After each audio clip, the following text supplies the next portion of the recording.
Why, hello, everyone. Welcome on into Leading Off with Brodes. I had to wait a whole day for this. Seriously, I had to wait a whole day. But here we are. Philadelphia Phillies baseball. Zack Wheeler on the bump again today, and that gets me so excited. I don't know if we're going to get 7 innings, 10 strikeouts, 0 walks. I don't know if it's going to get to that level, but I'm willing to find out to see. When you look at the top of that lineup, that Braves lineup, they were struggling. That Braves squad that day when the Phillies won 4-0 just a little bit ago. One hit. So it wasn't just the domination of Zack Wheeler, who did it on both sides of the plate, if you remember correctly. But it was also about the bullpen as well, and the lineup just grinding through Charlie Morton. So you get those two going head to head again today. And I'm just pretty pumped up about it, man. I need baseball. Hopefully, the weather is something that stays on track for us, because if I have to sit through some garbage rain delay, here I am on weather.com looking for the hour by hour in Georgia, making sure right around the baseball field there's nothing going on, because I swear to God, if I don't get it, I'm going to be pissed, but it looks like we'll be okay. And that is the most important thing. So why don't we start off by doing what we always do here on Leading Off with Brodes, and that's kick it in the batter's box.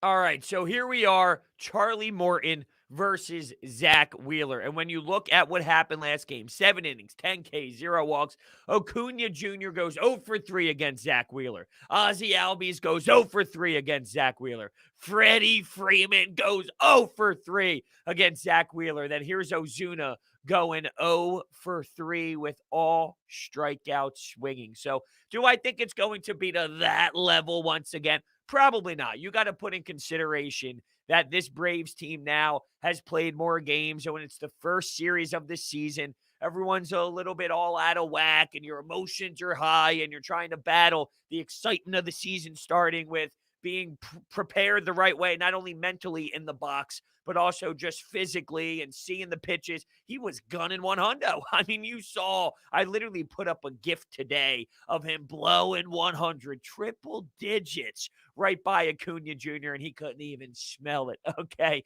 So, do I think that it's going to be to that full extent? I would love to be wrong, really. I mean, I don't think it's going to be as dominant, but we'll see. And the fact that the Braves, though, got a couple wins under their belt, they played that doubleheader against the Washington Nationals. Maybe it gave them a little bit of confidence. And, they're pissed off and bothered as well. But I just love the fact that you had this man giving you the triple digits. I always go back to the same individual every time I think about velocity with this baseball team, and it's Cole Irvin. Okay. I can't believe I was forced to watch a man throw 89 miles per hour as his greatest pitch. And I was supposed to be sold that this is where baseball is going, that this is where the league is. Well, here I am now watching Zack Wheeler just utilize his pitches. And when he does allow a man on base, hey, he's not afraid to pitch to contact. He's not afraid to get that double play ball. That's what we praised him last year for. Constantly. All right, he walks a man, bang, don't worry about it. Turn two, Didi and Gene Segura. Perfect footwork. Maybe a web jam or something, or maybe a Sports Center top 10 play where you get it behind the back, out of the glove, flip to Segura, catches it with one hand, does a little Jeter fade away. You know what I'm talking about? That's what I'm all about. And look, Zack Wheeler, possibly, if he gets himself into a little bit of funk, he allows a man on, there's one out. Don't rule it out that there's a beautifully executed pitch that results in a ground ball. Maybe Alec Boehm gets it from third over to second. Bang, bang, bang. You never know. But I'm just excited to see what we get out of Zack Wheeler, how he builds off of it, and jokingly, but not jokingly at the same time. Not that I anticipate seeing this man go up and swing the stick beautifully every single time, because let's be realistic. There's a reason why pitchers do struggle at the dish. He did have some big moments, and I mean big moments. The score was 4-0, and this was a battle. It was back and forth. It actually started out as a pitching duel where both guys were on their A game, and both guys were just shredding through the lineup. And then eventually what ended up happening was this Phillies lineup grinded you down, and they teared you up, and they wore you out until about the fifth inning or so. And here's Zack Wheeler just beautifully, I mean, I'm telling you, beautifully waiting for his pitch and driving it through and getting a couple RBIs. And that wasn't his only hit of the day in that sixth inning, too. Going the opposite way. What are you going to get at the dish? Are you going to see him build off that? Is he going to be as hot as Rhys Hoskins? Oh, is Rhys Hoskins going to keep it up and Zack Wheeler go toe-to-toe with Rhys Hoskins for the batting crown, if you will, of this baseball team? Charlie Morton, he went 5 innings and allowed 3 earned runs. The guy's a veteran. The guy's a pro. He's been around the block. He understands the game, and he knows how to bounce back and just be a professional. So I wonder what you're going to see out of Charlie Morton here. But you got a good Phillies lineup. I love their lineup. I love how they continue to rock this bad boy. And this is my favorite lineup that they have. And I think this lineup can do some legitimate, insane, serious damage. I think it's to that point. So just to read off this lineup that we see all the time at this point: McCutchen, Hoskins, Harper, JT Realmuto, Alec Boehm, Didi Gregorius, Gene Segura. And I got some interesting stats on Gene Segura that I'll get to here in just a moment, and Zack Wheeler on the mound. So Gene Segura is 11 for 48 with 2 home runs against Charlie Morton in his career. So are you going to see, look, most people say, hey, who's your pick of the night? Or who's that one guy that you expect to go off and he's your X factor? And you'll probably hear Bryce Harper's name. You'll probably hear someone like Rhys Hoskins right now, considering my man is on a stretch and he's just murdering doubles after doubles after doubles, mixing a home run, double, double, double. It's crazy. I got some awesome stats on him as well. But most people will spit that out. Maybe a JT Realmuto, maybe a Didi Gregorius. But look out for Gene Segura, considering he has had some success against Charlie Morton specifically. And coming in right now with a $5 donation. Exciting pitching matchup on paper, but Charlie Morton hasn't impressed me the past 2 years. Wouldn't be surprised if Harper hits a bomb or two. I would love to see Bryce Harper finally get on the board. We know he was robbed in game 1 against this very said team when Max Fried was on the bump because of the stupid-ass wind. So he wasn't able to get that first home run of the year. The thing with Charlie Morton is he's obviously getting up there in age, and his longevity in career speaks for himself. But I will say this, Reed. The guy's a pro, right? I mean, the guy is just a pro, and he understands at this point the league, and he might not be the flashiest. He might not be the diciest. He might not be like the most lethal weapon out there, but he can give you that outing. Like on any given day, Charlie Morton can give you that outing that is very successful, that is dominant. Like he can do it. There's a reason why he's been around the block for a little bit of time. But in terms of Bryce Harper specifically being that individual that maybe does get on the board today, this is according to Tim Kelly, who is a part of Phillies Nation. In 27 career games at Atlanta, Bryce Harper has slashed 290, 437, and 634 with 9 home runs, 26 RBI, and a 1 dot when it comes to the OPS. So Bryce Harper has generated a ton of great play at the plate in their building, in their stadium, in Atlanta. So if you want to look at it as, hey, maybe Bryce Harper is the one that can crush it today, or maybe Bryce Harper is the guy that leads you to victory, I think he could be up there. I mentioned Gene Segura, 11 of 48 with 2 home runs against Charlie Morton is where Gene Segura is. So a couple how do you do's off Charlie Morton for Gene Segura. That's another name.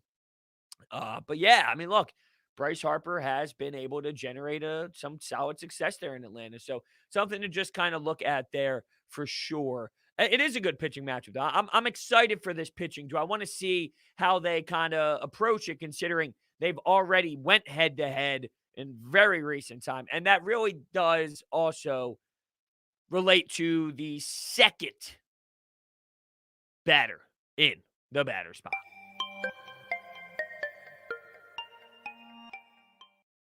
The revenge factor. It is real. It is legit. This team was embarrassed. This team had a brutal series to start the season, and they've done this before. The Atlanta Braves have gotten swept by the Philadelphia Phillies before to start a season off in the very near recent play. All right, just a couple of seasons ago, this went down, and we thought, oh, this is amazing. And then the Braves did what they were supposed to do, and that's take care of business and be the team in the NL East to beat. So we've seen this before. There's no way that they aren't coming to the ballpark, the Braves that is, with this extra swagger. with this extra motivation, with the determination to spit in the faces of everybody in a Phillies uniform, right? They're trying to make some sort of noise here of, yo, we know what happened. All right, guess what? It happened before, and we're going to go down the same path. That's the way that they are going to the ballpark during their drive when they're listening to Drake, Future, Uzi, whoever they listen to. I could see Acuna listening to Uzi, getting ready for the baseball game, and during their warm-up with their beats on or their bows on, they're preparing, listening to some hype music. Who's another one? Lil Baby, Da Baby. What else is out there these days with that slop and that garbage? I don't know. I don't even want to think about it, especially on a day where we lose someone like DMX, who is one of the greatest and hottest guys in the hip hop game that we have seen ever. So very unfortunate news for that to happen as well, by the way. Rest in peace, DMX. But there's no doubt that they are extremely disgusted in their efforts and their execution in that first 3-game series. So you would imagine that you got to come extra focused. And I feel the Phillies have the right mindset. They have the right approach as well. The way that they are constructed, Bryce Harper, Joe Girardi, David Brown, everything is now professional. It is a different level. It's a different regime. It's a different attack out of this clubhouse. So I think they're going to be more prepared to handle that situation this year more than they were just a couple seasons ago, where I think they'll be ready for the counterpunch. You might see something happen in this game, and then the Phillies, look, if they get a chance to step on their throats early, that would be amazing. Because as I alluded to, all right, they know upstairs internally in their brain what they have to do. They got to make sure they make the Phillies aware that they are still there. Hey, we saw what happened in the first year. This is a whole new ball game. Here we go. But if the Phillies come out first inning and just throw a haymaker, a quick jab, and stun them real quick, what does that do for the remainder of the game? It doesn't have to be that way. Of course, the Braves can maybe make their run first, and then the Phillies counter back. There's many ways for this to play out, but it would be very exciting for me to see if we get a Rhys Hoskins early on. This man has been on fire. And if you're telling me in the 2-hole, here comes Rhys Hoskins to start things off in the first inning, and he gets a double, and then what do you know? Here's Bryce Harper, and now you're facing 3, 4, 5, and 6, which is Bryce Harper, JT, Alec Boehm, and Didi Gregorius in the first inning, and they get 1, 2 runs on the board. It just changes the whole narrative about, okay, now you got to chase, and nothing's worse than being in a game early on and having to chase the game.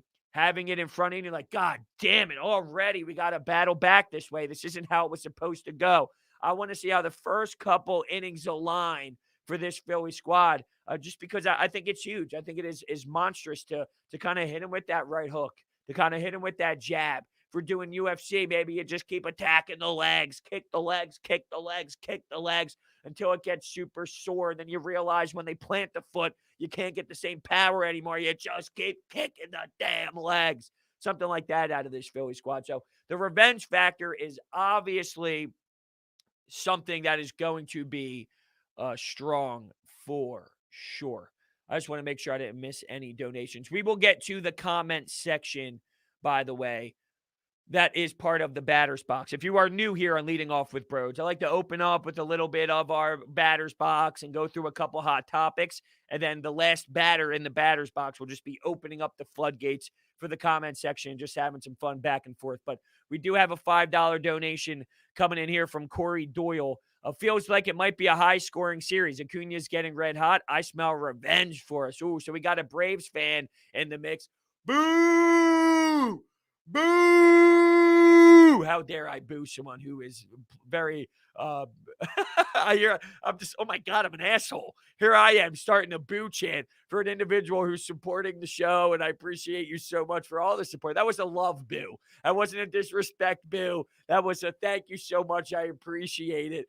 You are amazing, and I can't believe that I just did that. But thank you so much for the $5 donation, Corey.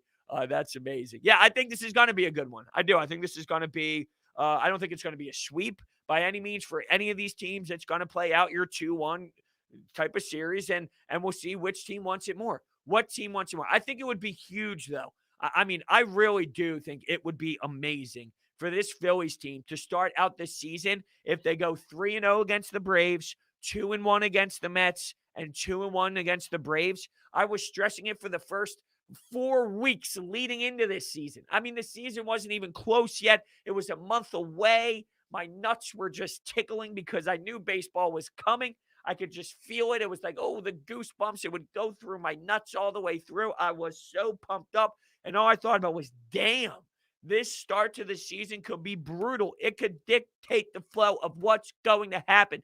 You have such hard, talented teams to go up against in the Braves, the Mets, the Braves, the Mets.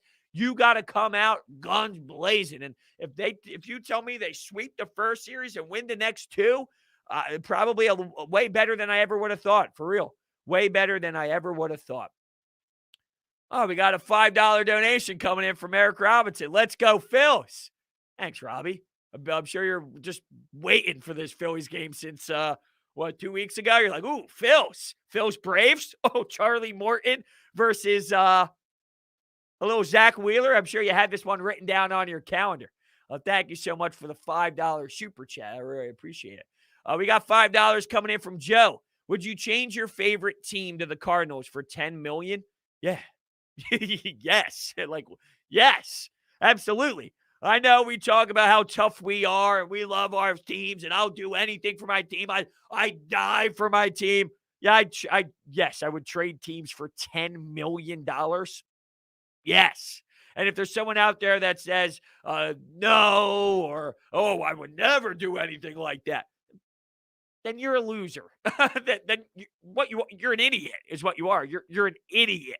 If you told me I have to invest in the St. Louis Cardinals for $10 million, come on. Come on. That's the right answer. I think I would judge you if you said no. I love the Phils. Big fan of the Phils. I love $10 million though. I love money. I love money. This is funny. Better be a $10 million inbound. I'm not going to disagree with you, right? After a statement like that, yeah, look, sign me up for 10.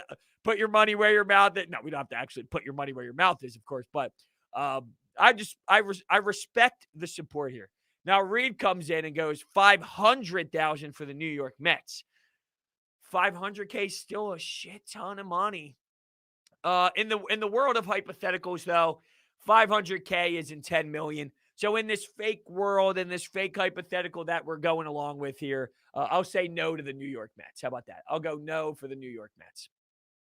$5 coming in from Brian. Brodes, do you think it's time to people to start realize the real number one on this team is Wheeler? I'm a big Nola fan, but he's just not better in my eyes.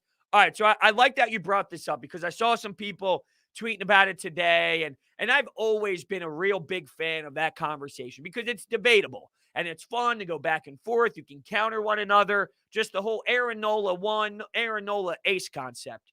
When it comes to this debate, though, I feel like it's to the point where we're overanalyzing it, and it's almost like I just want to take a step back for me personally with it and say, I don't care.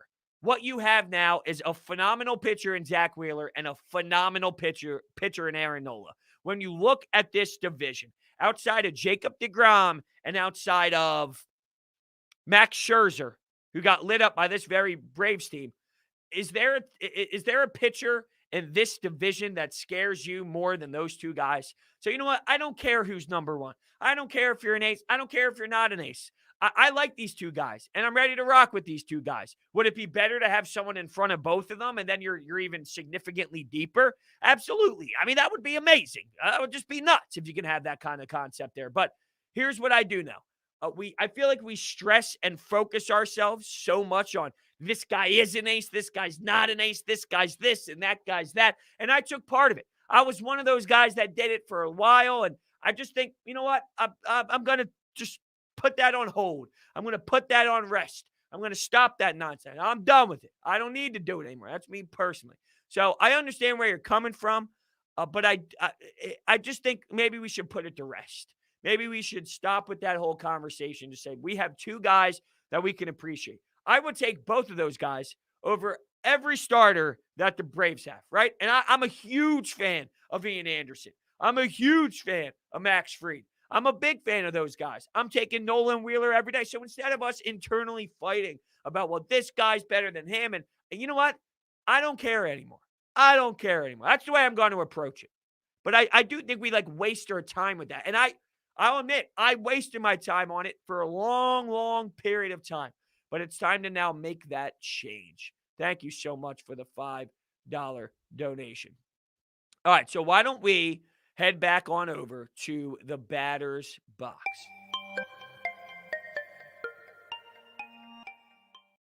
Boom.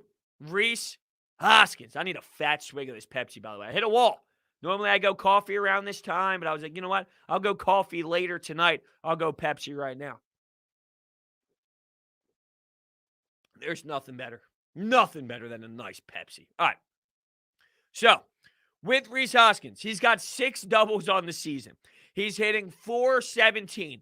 My man's got an OPS to the 1 dot, baby. 1 dot. There's nothing better than seeing that 1 dot next to the OPS. Rhys Hoskins has been on a tear.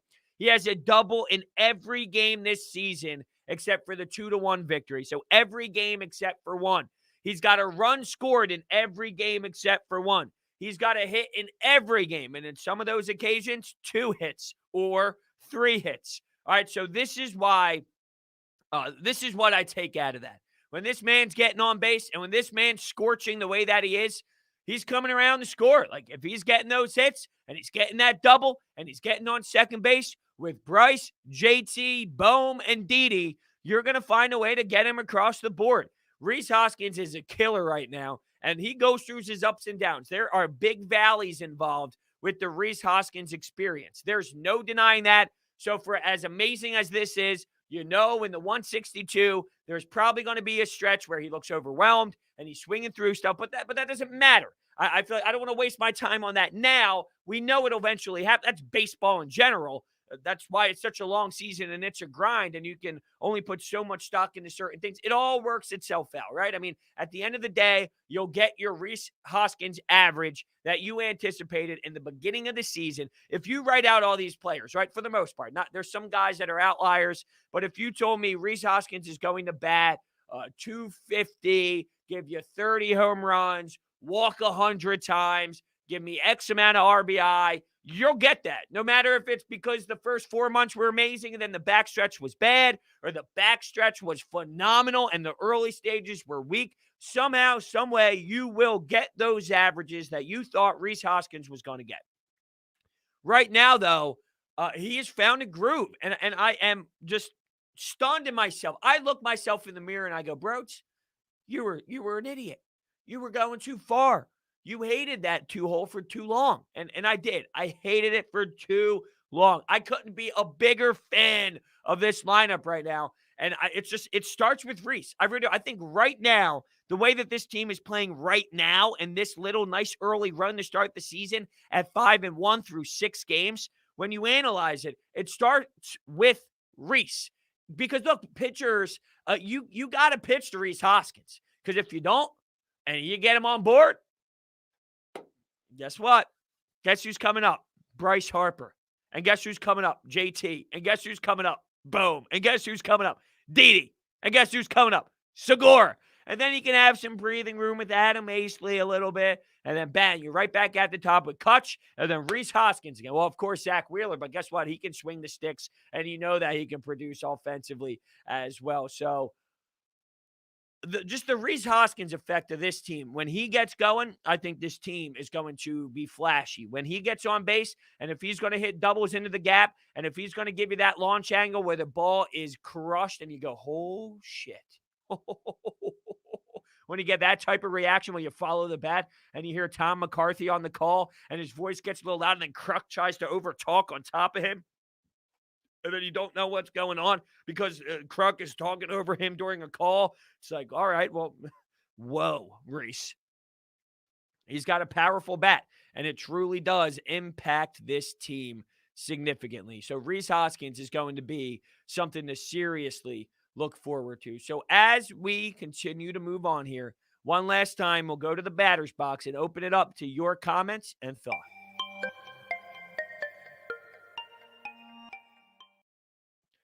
All right, here we go. I want to thank everyone for hanging out so far tonight. There's nothing better, man. I love kicking it. I love hanging out with all you guys. And Um, just amazing. Sorry, I got distracted by a couple text messages here, but here we go. Where do you guys want to begin? Where do you guys want to begin with your comments and your thoughts? Here we go. See, JP Doyle says number 4 and 5 pitchers can only go 4 or 5 innings per start at the most. Well, not at the most. That's probably more like at the minimum than the most.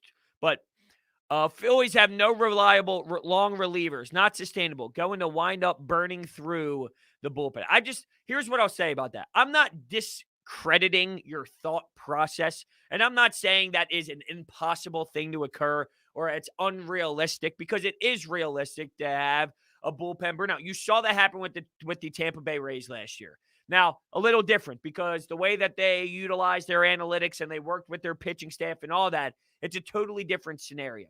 I think what you bring up is valid, and I'm not trying to say that it is just such an outrageous thing to think about. But I do feel for where the Phillies are right now, I feel like you're almost like overanalyzing. Here's what we know. You've seen one start out of your 4 and 5.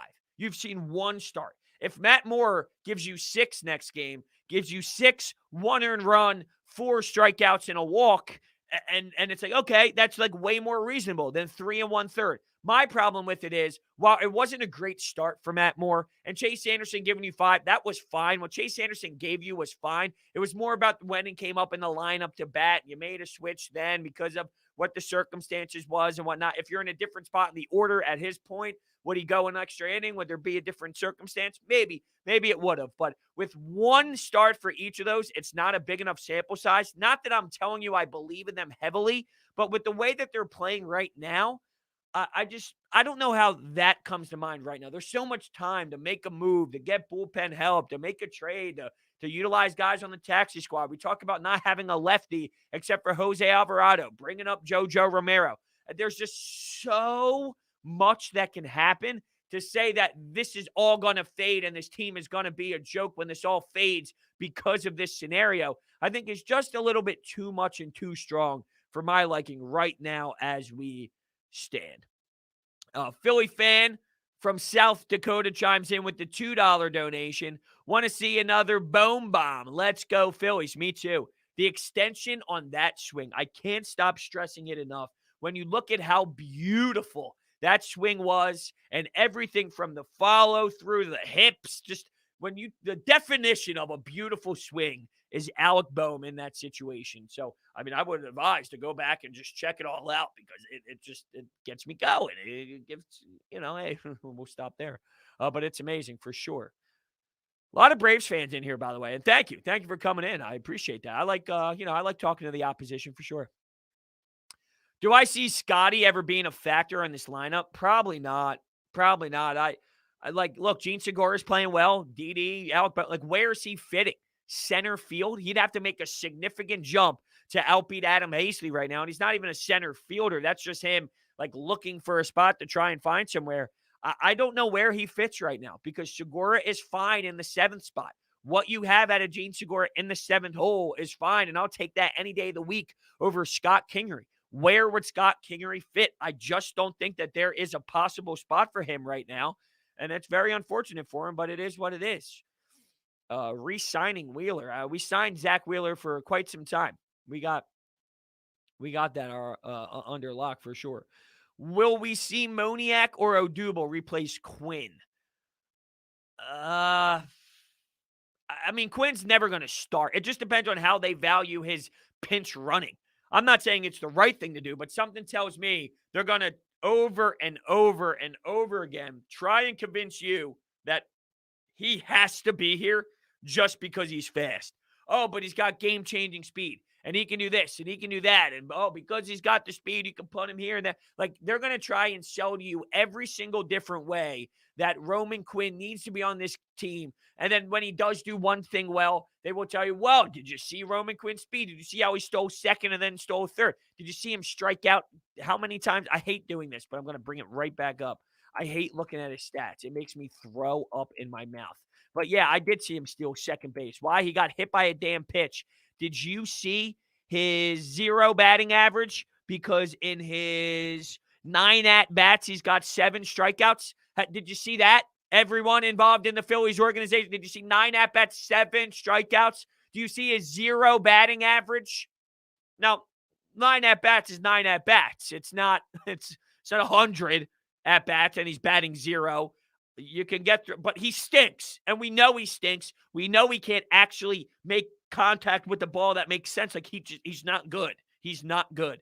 So in terms of Odubel and Moniak, I don't know where they stand on Moniak. He actually impressed most, I would say, during spring training, and they still felt the need to go in another direction. And pretty much like, hey, would it be a competition? Would he be there? Would he not be there? It was made quickly. The decision was pretty much laid out. He is not going to be on this team, even after a nice stretch in spring training. So maybe that tells you everything about how they view him and where they view him in this organization right now. The Odubel thing's always going to linger. It's just constantly going to linger forever and ever and ever until they make a decision on he's no longer with this team or he's called up. Until then, Odubel's name will constantly be brought up. Do I think he eventually will? Maybe. Yeah, I mean, I think there's a shot. I don't think it's ruled out. I think they legitimately gave him an opportunity. He lost the battle in their eyes to Adam Hastley, who came out that last spring training game and made a couple hits, and that kind of solidified his spot. I thought Odubel had every chance to make the team, and I think they still believe in that. They still believe in that. I've heard Joe Girardi speak about it, and I do think it's possible that they do go that way eventually, but things have to go right. Odubel would have to be tearing the cover off the ball while Adam Hastley is struggling and Roman Quinn still bats 0. I think all that needs to be true for sure.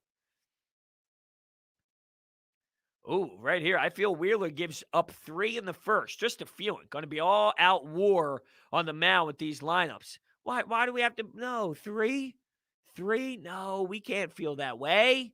We can't feel that way. That's disappointing. We can't give up 3 in the first. That would be bad. I mean, that would be very, very, very disappointing if you tell me first inning, let's say the Phillies go down 1, 2, 3, and I got to sit there and watch Zack Wheeler give up 3 runs in the first. I don't see that happening. Mm-mm. No way. I don't see it. I'm not buying it. I disagree. No. I do not agree with you. So, this is great, Evan. Predictions for Wheeler. I say he gives you 7 again. It's tough to do that against this lineup twice, but did it not say the first inning? First 4. Oh, man, I can't read. I apologize. Oh, my God. Just terrible. Let me go back and pop it up on the screen. Disappointed in myself. I feel Wheeler gives up 3 in the first 4. I should have believed you. All right, well, we'll go to my expectations. I apologize. Predictions for Wheeler tonight. I say he goes 7 again, but this time 2 earned runs, 6 strikeouts, 2 walks.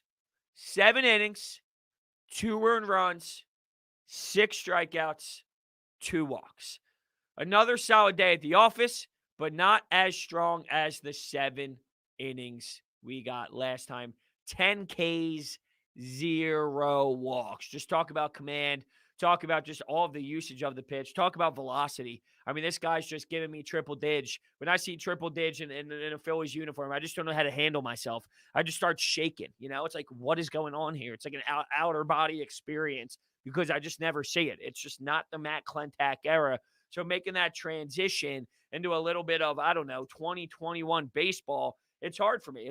It's kind of like going through, to a degree, like withdrawals, right? Like it's like a whole new lifestyle. It's a whole new mentality. It's a whole new way of life. And this is it. It's a whole new way of life to see triple dig up there from your pitchers, Alvarado and Zack Wheeler. It's crazy. So yeah, I'll give you 7, 2 earned runs, 6K. Let's write this down. So after the game, we can kind of go back to it. 7, 6K, 2 earned run, 2 walks. Bang, there it is. Jojo Romero is the first guy up from the minors if someone in the pen doesn't perform. I did see something. Why don't we go to, I think it was Todd Zalecki. It was something about who maybe it wasn't. Maybe Phillies taxi squad because of them going on the road. Yeah, the Phillies taxi squad in Atlanta. Jankowski, Luke Williams, De Los Santos, and J.D. Hammer. So the only pitchers they have for this road trip, I know you're talking about them getting caught up in general, but just talking about specifically this road trip as we look at it, De Los Santos and J.D. Hammer. So two right-handed pitchers is what they have in the taxi squad in Atlanta. Luke Williams, Jankowski are the other names involved here that I see on Twitter with the taxi squad. And yeah, so that's where they are for that. Huh. So no lefty. The whole lefty out of the pen thing is one of the most fascinating to this point. I'm not going to lie to you. I'm kind of trying to figure out exactly what the game plan is, but maybe they're just relying on Connor Brogdon's numbers against lefties. Maybe they're just relying on who was the other? Was it Kinsler who had good numbers against lefties? Maybe they're just relying on righties that have good numbers against lefties as their lefty approach. But I'm not going to say I'm bought in full on for it. Matt Klentak in the chat. You shut your mouth. Look at that picture. Just analyze that picture of Matt Klentak on the screen. Talk about a hate the face. Talk about a guy that's just miserable to look at. And he would stand there and he would talk to you about all these prospects. How about when John Middleton, was it Andy McPhail or John Middleton? I think it was actually John Middleton who gave you the comment about the second half bullpen ERA.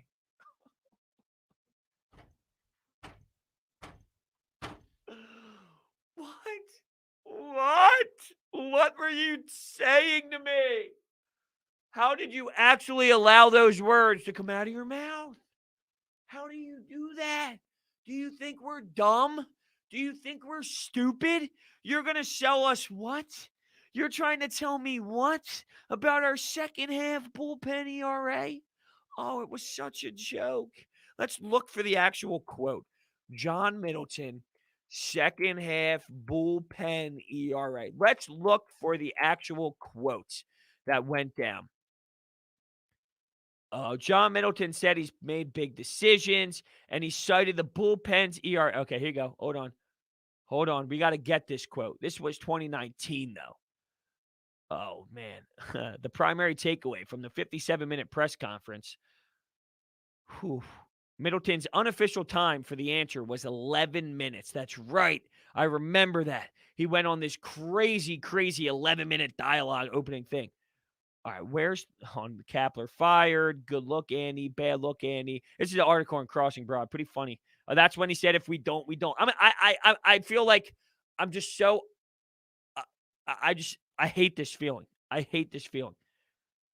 Now, where was this? Can I search? How do I search on a page? It's not that. I need to find this quote. Like, I actually have to find this quote. It just makes me sick. Maybe it's better if I don't. I'm sure it's in here somewhere. All right, we're going to be done with it. We're done with it. Let's move on. Why live in the past, fellas? Why live in the past? Why not look at the good thing? Get Matt Klentak off my screen. If I was still in command, I would trade for Pavetta back. He looks good in Boston. Oh my God, Matt Klentak. All right, we got to stop. We got to stop. How many years? Let's try and get back on track a little bit. I apologize for the sidetrack. How many years until Philly? I think Phillies. I think Bryson Stott, the way that this Didi Gregorius contract lines up, you got a kid who's going to be a nice player. He had that home run at the end of spring training. I really like what Bryson Stott's all about, but it looks like maybe this Didi Gregorius Bryson Stott contract might end up working out around the same time where you got your stopgap player who, by the way, isn't just your standard little stopgap player. He's fucking Didi Gregorius, who can make some plays happen and not only hit home runs to right field. Apparently, my man has opened up the repertoire, and I even heard that was his closest home run to center field that he's ever had in his career. And we know that he's staying to the right side 99.99% of the time. But he did have some right center field ding-dongs, right? He's had those in the past. Apparently, this is the closest to center field he's had in his career. So maybe he's just inching his way through. Now, I just want to look at Bryson Stott's age. He is 23, so that will put him around 25. I think that's perfect. I think that's kind of when you'll see that for sure. Braves are going to win the East. Boo! Boo! disagree big time. Um, hmm.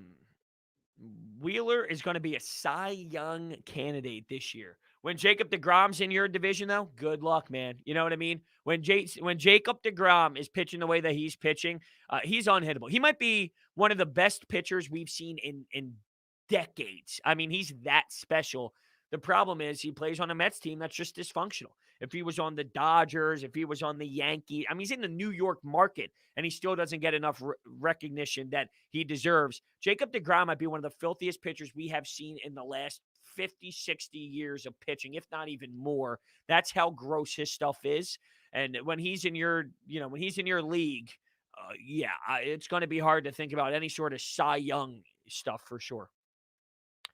Corey Doyle chimes in with a $10 donation. Thank you so much, Corey. I think we both know the Braves have been quiet for the first month of the season for a few years. Soroka will be back in May, finally going to have a full rotation. The season will be interesting. I can't disagree with that at all. I think that's very fair. I think that there's something to be said about how you start a season, and last year was so weird because you were in a spot where you didn't have the proper spring training. You had spring training, you got put on hold, you're going back and this and that, no fans, 60 games. You didn't know if you were going to play the season because of the back and forth between the union and the owners. I mean, it was a joke what they went through last season, but there's so much to be said about the beginning of the seasons, and people just expect guys to go out there and be in their full maximum shape and their full in-game mode, and it takes a little bit of time to rev the engine. 162 is 162. It's not 82. We bitch and complain about 82 games in the NBA all the time. It's too many games. Why do they play these many games? Well, I mean, you're talking about doubling that, essentially. Doubling that, and that's what these guys play. So it takes a while. It takes 20, 25, 30, 35 games to really be seeing the baseball the best way that you see the baseball, unless your name's Rhys Hoskins and Zack Wheeler, apparently, because they can swing the bat no matter what time of the year it is. Oh, am I right? Am I right? But yeah, I agree with you. I mean, look, this start to the season, because one team is here and the other team, there's so much time. And you mentioned not even being healthy with Mike Soroka, and I forgot all about Soroka when I was talking about Nola and Wheeler. And I mean, I would still even have both of those guys over Soroka for sure with that. But yeah, I mean, he's a key piece to add back to this rotation. I can't wait to see Ian Anderson versus Zach Eflin again. And I know that's for tomorrow's game. And remember, leading off with Brodes is only for weekday games. It is not for weekend games, and it's just weekday, Monday through Friday, just in case, because sometimes I get a message, hey, Brodes, you going live for the Phillies game? Yeah, not on the weekends. But I will say, now that I got you here, I am going to be hosting on 97.5 The Fanatic, noon to 2, Saturday and Sunday. So if you're looking forward to hearing some sports talk radio with myself, 97.5 The Fanatic, noon to 2, Saturday and Sunday this weekend. Chris Sheehan with a $3 donation. Sixers. That means I got to press last on remote every minute. Chris, you got to find a way to maybe, like if I were you, maybe even go phone. Just go for the phone concept where Philly's on the phone lined up and then the TV. You can't miss. You got to find a way. I actually made a business decision yesterday. I'm pretty pumped up about it. I just got this bad boy. So I don't need this for watching TV purposes, but the old iPad. So we can definitely make some things happen. We're going to be implementing some more social media stuff with the iPad, and also a nice Brodes Media iPad. Never hurts anybody. But yeah, Chris, what you got to do, you got to make sure you get a phone. You got to set it up somewhere. Go game on the My Teams app. You got to find a way to go both. You can't keep flipping. You're going to miss things. You're going to miss things. For sure. Replace Chase Anderson. Thank you, Chris, by the way, so much for the $3. Replace Chase Anderson with one of those Vandy pitchers. Dude, they're gross, man. The highlights all over Twitter with these kids. It's like, I forget the names of them, but they're nuts. I mean, they're just flat out nuts. And they go, they'll be tweeting away like 8 strikeouts for whoever it is. And then they'll say, it's the third inning. And it's like, Jesus, you thought that it would be after 6 or 7. You're talking about being the third inning. My man's got 8 Ks already. But yeah, they're gross. I can't wait to continue watching them play for sure. The storylines on pregame has bet of over under 3.5 runs. What are you taking? I will take the over in that. Now, I'm going to pull up my DraftKings Sportsbook app now and give you guys a couple bets before we head out of here that I like and just kind of look at some of the prop bets. By the way, you can utilize DraftKings Sportsbook and use promo code BRODES for phenomenal odds and promotion boosts if you are a new user. So new customers only, but promo code BRODES on your DraftKings Sportsbook app, you get phenomenal odds and promotions boosts, especially with the Masters this week. So you definitely want to check that out. All right, so here we go. Atlanta Braves. Let's go to Zack Wheeler's player props. It looks like Zack Wheeler's strikeouts. And I gave him 6 Ks. Remember, my stat line was 7 innings, 6 Ks, 2 earned runs, 2 walks. They have him at over 5.5 at minus 155. I like that. I like the over. I'm saying it's the value isn't extreme, but I do like the over. So if you feel confident and like, hey, let me throw a couple how do you do's on there to make sure I get money that's worth it. I know the odds aren't the sexiest in the world at minus 155, but I do like the over with the strikeouts. For Charlie Morton, very similar in terms of value for over 5.5 as well. But I will take that. Now, looking for total number of hits, JT Realmuto is plus 200 for over 1.5 hits. Huh. I'm seeing if anything tickles my fancy here. Of course, with Rhys Hoskins, there's going to be some value. It might be tough to find value there in the hit department, but I love strikeouts. For me, when I look for player props in betting baseball, I love the strikeout numbers, and it does seem like there's something there for me for Zack Wheeler. But I'm someone who, there's guys that won't touch minus 155. They don't think that's good enough value. It doesn't move the needle enough for them. If you feel confident enough in a bet like that and you're willing to put some down, then for sure. So that is pretty much we'll end here. Harper, we'll go deep tonight.